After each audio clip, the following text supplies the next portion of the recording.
Hello दोस्तों, welcome to आपके अपने यूट्यूब चैनल करियर पॉइंट पे। तो सभी दोस्तों का स्वागत है एक बहुत ही अच्छे प्रैक्टिस सेट के अंदर। तो आज का हमारा जो प्रैक्टिस सेट है वो जीके जीएस पर रहने वाला है। इससे पहले अपने 19 प्रैक्टिस सेट हो चुके हैं।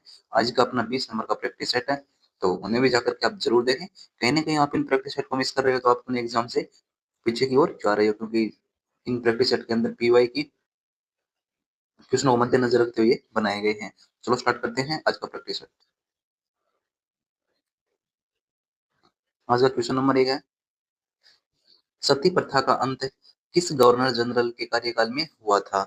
तो किसके कार्यकाल में होगा ये लॉर्ड विलियम बेंटिंग के कार्यकाल के अंदर हुआ था। ऑप्शन कौन सा अपना बी है वो क्या हो जाएगा, सही हो जाएगा। और ये कब किया गया था? 18 दिसंबर 1829 को इसके ऊपर रोक है वो लगाई गई थी। और जो अधिनियम है वो कौन सा पारित किया गया था? बंगाल सती अधिनियम है वो पारित किया गया था। और इनका जो सहयोग है वो किसने किया था? भारतीय समाज सुधारक कौन थे? राजा राम मोहन राय ने इनका क्या किया था? सहयोग किया था। तो ऑप्शन कौन सा बी अपना क्या हो जाएगा, राइट आंसर हो जाएगा। कि जो सती प्रथाकांड है वो गवर्नर जनरल के कार्यकाल के अंदर लॉर्ड विलियम बेंटिंग के कार्यकाल के अंदर हुआ था। नेक्स्ट क्वेश्चन, विजयनगर साम्राज्य के खंडर किस नदी के तट पर पाए जाते हैं? तो किस नदी के तट पर ये पाए जाते हैं? तुंगभद्रा नदी के तट के ऊपर। ऑप्शन कौन सा डी अपना क्या हो जाएगा, राइट आंसर हो जाएगा। कौन सी नदी के तट पर? तुंगभद्रा नदी के तट पर वो पाए जाते हैं। और ये नदी है कहाँ, कौन सी नदी के ऊपर? तुंगभद्रा नदी, जो कहाँ है ये? कर्नाटक के अंदर है जो स्थित है। और जो विजयनगर है इसकी राजधानी क्या थी? राजधानी क्या थी इसकी? विजयनगर। और इसे वर्तमान में क्या बोलते हैं? हम्पी से बोला जाता है। और हम्पी को यूनेस्को के अंदर कब शामिल किया था?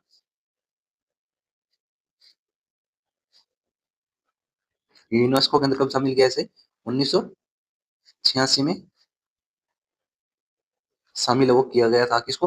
हम्पी को यूनेस्को के अंदर कब शामिल किया गया था? 1986 को शामिल किया गया था। और जो विजयनगर साम्राज्य के जो खंडर है किस नदी के तट पर पाए जाते हैं? तुंगभद्रा नदी के तट के ऊपर पाए जाते हैं, जो कर्नाटक के अंदर है। तो इसकी राजधानी विजयनगर थी, वर्तमान में इसे हम्पी कहते हैं। और हम्पी को कब शामिल किया गया था यूनेस्को के अंदर? 1986 को इसे यूनेस्को के अंदर शामिल किया गया था। तो ऑप्शन कौन सा डी अपना क्या हो जाएगा, राइट आंसर हो जाएगा। नेक्स्ट क्वेश्चन, शून्यकाल संसदीय व्यवस्था में किस देश की देन है? तो ये किस देश की देन हो जाएगी? भारत की देन है। ऑप्शन कौन सा सी अपना क्या हो जाएगा, राइट आंसर हो जाएगा। और इसे कब 1960 के दशक के शुरुआती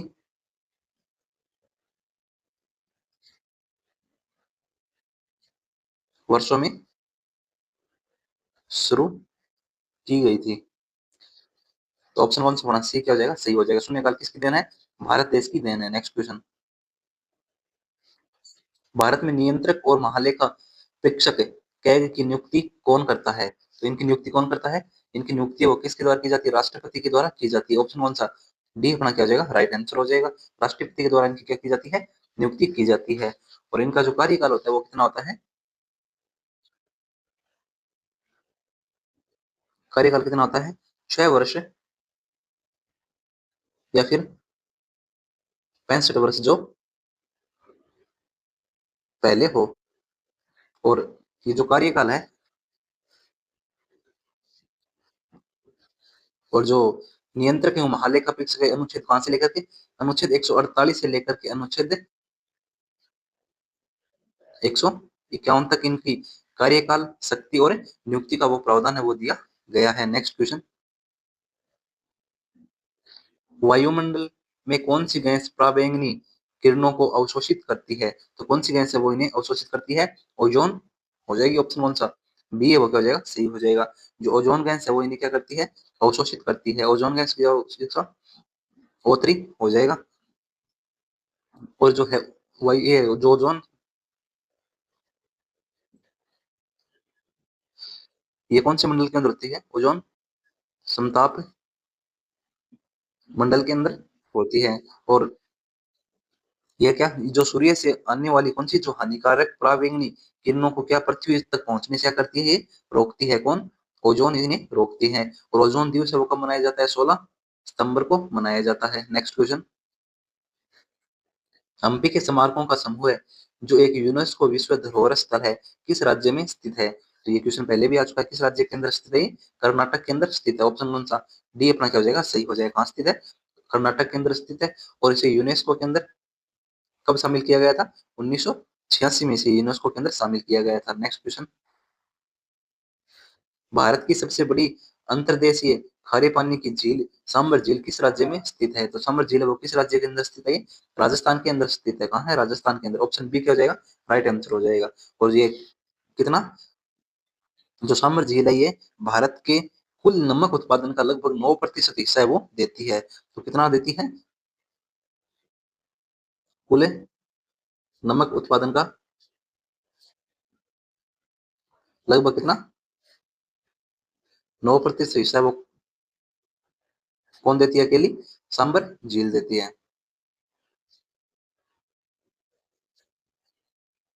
नेक्स्ट क्वेश्चन, कौन सी पर्वत श्रृंखला एशिया को यूरोप से अलग करती है। तो कौन सी पर्वत श्रृंखला है वो एशिया को यूरोप से अलग करती है, तो कौन सी हो जाएगी, यूराल जो पर्वत श्रृंखला है, ये किसे, एशिया को यूरोप से क्या करती है, अलग करती है। किसे, एशिया को यूरोप से अलग कौन करती है, यूराल करती है। जिसकी लंबाई है वो कितनी है, इसकी लंबाई कितनी हो जाएगी, 2500 किलोमीटर लंबी ये श्रृंखला है। नेक्स्ट क्वेश्चन, चेचक के टीके का आविष्कार किसने किया था। जो चेचक का टीका है उसका आविष्कार किसने किया था, किसने किया था, एडवर्ड जेनर के द्वारा किया गया था। ऑप्शन कौन सा, सी अपना क्या हो जाएगा, राइट आंसर। और कब किया गया था, 1796 के अंदर इसका आविष्कार वो किया गया था। नेक्स्ट क्वेश्चन, भारत में खुली अर्थव्यवस्था की नीति किस वर्ष से अपनाई गई थी। तो किस वर्ष अपनाई गई थी, 1991 के अंदर। ऑप्शन बी क्या हो जाएगा, राइट आंसर हो जाएगा। कब, 1991 में अपनाई गई थी। और कौन उस समय पीएम कौन थे, पीवी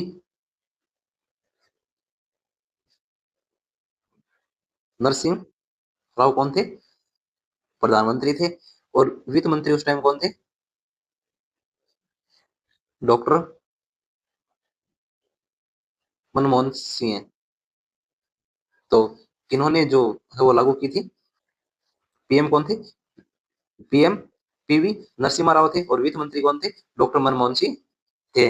इनके द्वारा जो खुली अर्थव्यवस्था की नीति है वो लागू की गई थी, कब, 1991 के अंदर। ऑप्शन बी क्या हो जाएगा, right answer. Next question, wealth of nation पुस्तक के लेखक कौन है।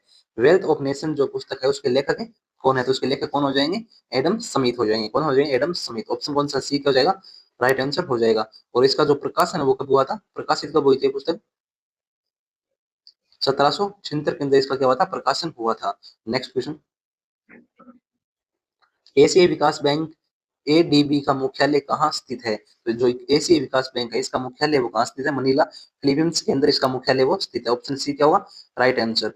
और इसकी जो स्थापना वो कब होती है, एशियाई विकास बैंक की स्थापना कब होती है, 19 दिसंबर 1966 को इसकी क्या होती है, स्थापना होती है। और इसका जो मुख्यालय वो कहाँ है, मनीला फिलीपींस के अंदर इसका क्या है, मुख्यालय। नेक्स्ट क्वेश्चन, तानसेन सम्मान किस राज्य सरकार द्वारा प्रदान किया जाता है। तो जो तानसेन सम्मान है वो किस राज्य सरकार द्वारा प्रदान किया जाता है, मध्य प्रदेश सरकार के द्वारा ये प्रदान किया जाता है। ऑप्शन सी क्या होगा, राइट आंसर होगा। और इसी इसकी जो शुरुआत है वो कब की गई थी, ये शुरू कब हुआ था, 1980 के अंदर ये शुरू हुआ था। और ये किस क्षेत्र के अंदर दिया जाता है, ये शास्त्रीय संगीत के क्षेत्र में उत्कृष्टता और निष्ठा के लिए ये दिया जाता है। तो ऑप्शन क्या होगा, सी क्या होगा, सही होगा। तो तानसेन सम्मान है वो किसकी, मध्य प्रदेश सरकार के द्वारा दिया जाता है। नेक्स्ट क्वेश्चन, नामदफा राष्ट्रीय उद्यान कहाँ स्थित है? जो नामदफा राष्ट्रीय उद्यान है वो कहाँ स्थित है? अरुणाचल प्रदेश के अंदर। ऑप्शन डी क्या होगा? Right answer. कहाँ स्थित है ये? अरुणाचल प्रदेश के अंदर स्थित है। कहाँ है? अरुणाचल प्रदेश के अंदर ये स्थित है। और इसे स्थापित कब किया गया था? 1983 में ये स्थापित किया गया था। और ये कौन सा? ये चौथा सबसे बड़ा राष्ट्रीय उद्यान है। तो इसका ऑप्शन कौन सा? डी क्या होगा अपना? राइट आंसर होगा कि जो नामदफा राष्ट्रीय उद्यान है वो कहाँ है? अरुणाचल प्रदेश के अंदर है। और 1983 में स्थापित किया गया था। और ये भारत का चौथा सबसे बड़ा राष्ट्रीय उद्यान है। Next question. कुंभ मेला कितने वर्षों के अंतराल पर आयोजित किया जाता है? जो कुंभ मेला है वो कितने वर्षों के अंतराल पर आयोजित किया जाता है? 12 वर्षों के अंतराल पर। कितने? 12 वर्षों के अंतराल पर है वो ये आयोजित किया जाता है। और इसके जो चार प्रमुख नगर कौन कौन से हैं जहां ये आयोजित किया जाता है कुंभ मेला? कौन कौन से? एक तो प्रयागराज, प्रयागराज हो जाएगा। दूसरा कौन सा हो जाएगा? हरिद्वार। और तीसरा कौन सा हो जाएगा? नासिक। और एक और कौन सा हो जाएगा? उज्जैन। जहां ये बारी बारी से इसका आयोजन है वो किया जाता है। और जो कुंभ मेला है कौन सा?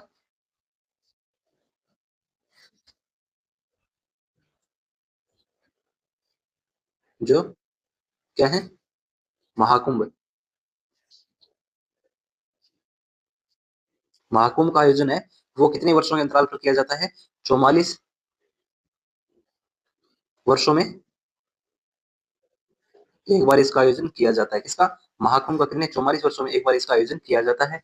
और जो कुंभ मेला है उसका कितने? 12 वर्षों में इसका आयोजन किया जाता है। और प्रयागराज, हरिद्वार और नासिक और उज्जैन के अंदर ये बारी बारी से इसका आयोजन अब किया जाता है। Next question. नोबेल शांति पुरस्कार किस शहर में प्रदान किए जाते हैं? तो किस शहर में प्रदान किए जाते हैं ये? जो ओस्लो, नॉर्वे के अंदर ये प्रदान किए जाते हैं। ऑप्शन क्यों सा सी है वो क्या होगा? सही हो जाएगा। और ये कब दिए जाते हैं?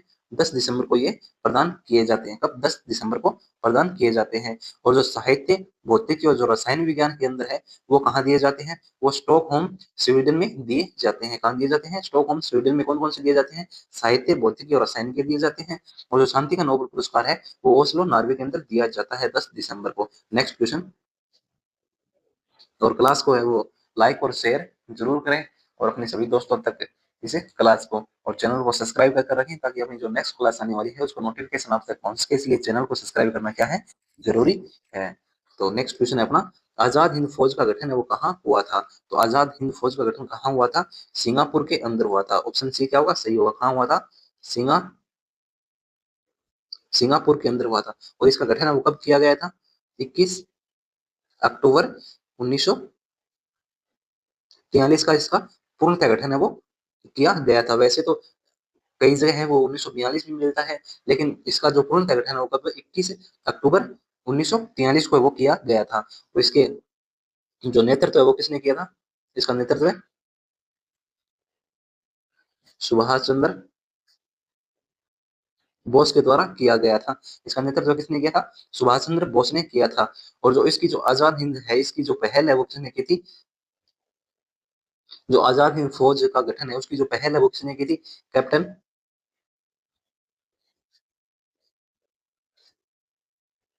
मोहन सिंह के द्वारा की गई थी। Next question. कौन सा अनुच्छेद राष्ट्रपति को सर्वोच्च न्यायालय से सलाह लेने का अधिकार देता है? तो कौन सा अनुच्छेद देता है?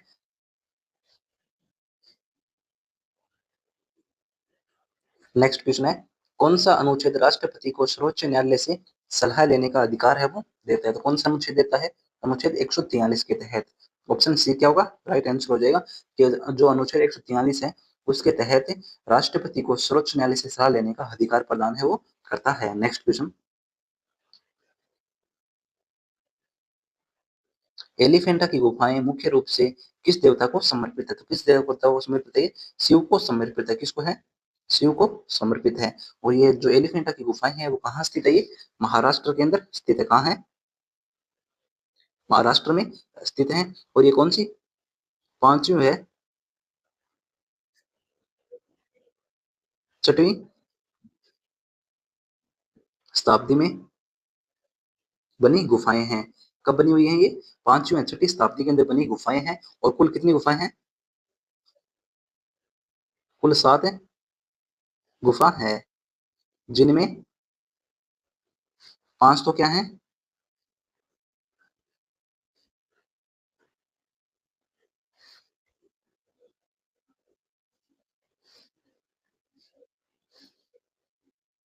जिनमें 5 क्या है? हिंदू, और 2 क्या है? बौद्ध। 2 क्या है? बौद्ध गुफा है। और इनको यूनेस्को के अंदर कब शामिल किया गया था? यूनेस्को के अंदर 1987 में शामिल किया गया था। कब शामिल किया गया था? 1987 में यूनेस्को के अंदर शामिल किया गया था। नेक्स्ट क्वेश्चन, अंतर्राष्ट्रीय महिला दिवस कब मनाया जाता है? जो अंतर्राष्ट्रीय महिला दिवस है वो कब मनाया जाता है? 8 मार्च को मनाया जाता है। कब? 8 मार्च को। ऑप्शन बी क्या होगा? राइट आंसर होगा कि 8 मार्च को कौन सा दिवस, अंतर्राष्ट्रीय महिला दिवस है, वो मनाया जाता है। और 10 फरवरी को कौन सा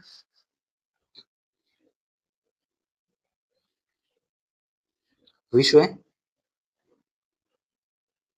दलहन दिवस कब मनाया जाता है? 10 फरवरी को मनाया जाता है। और 22 अप्रैल को कौन सा दिवस, पृथ्वी दिवस है, वो अपनाया मनाया जाता है। और 1 मई को कौन सा दिवस, अंतर्राष्ट्रीय अंतर्राष्ट्रीय मजदूर दिवस है, वो मनाया जाता है। तो आपके इस आज के इस प्रैक्टिस सेट में से कितने क्वेश्चन सही हो कमेंट बॉक्स में जरूर बताएं। और क्लास को लाइक करें और शेयर करें और चैनल को सब्सक्राइब कर रखें। और एक अच्छा सा कमेंट करें कि आपको क्लास कैसी लगी।